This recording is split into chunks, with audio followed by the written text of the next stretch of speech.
बाजेगा बाजेगा सौरभ वंशी बाजेगा सौरभ यदुवंशी।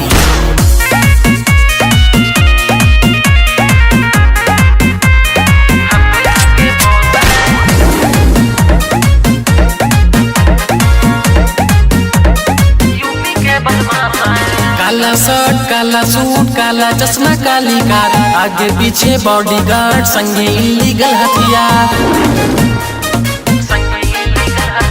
काला शर्ट काला सूट काला चश्मा काली कार, आगे पीछे बॉडीगार्ड संगे इलीगल हथियार।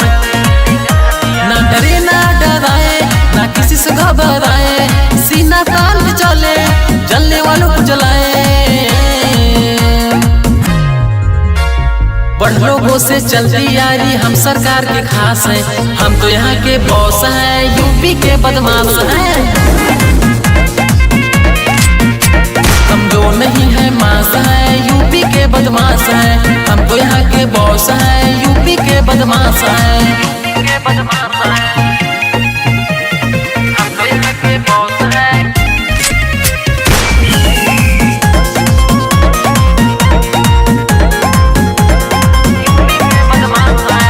राजा है खुद में नौकर नहीं है, कर दे वही जो लगे खुद को सही है। चलती हमारी पूरा यूपी बिहार में, हमारी सत्ता में हमारी अधिकार में। बदमाशी का खेल पुराना खेला देखा ये जमाना, कोर्ट कचहरी में है खेले खौफनाक मंजर है झेले। बड़ लोगों से चलती यारी हम सरकार के खास हैं, हम तो यहाँ के बॉस हैं, यूपी के बदमाश हैं।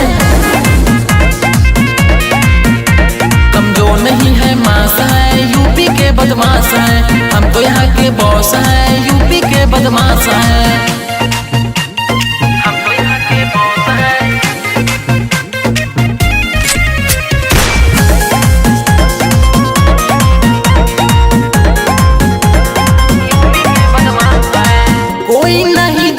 से टकराए हिम्मत नहीं कोई आँख जो दिखाए,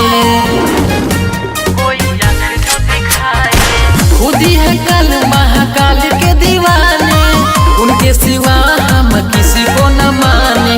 जेल बना है घर हमारा, ना कोई दुश्मन ना प्यारा, यूपी के बदमाश पुराने डर क्या होता न जाने। बड़ लोगों से चलती यारी हम सरकार के खास हैं, हम तो यहाँ के बॉस हैं, यूपी के बदमाश हैं। कमजोर नहीं है मास है, यूपी के बदमाश हैं, हम तो यहाँ के बॉस हैं, यूपी के बदमाश हैं। सौरभ यदुवंशी।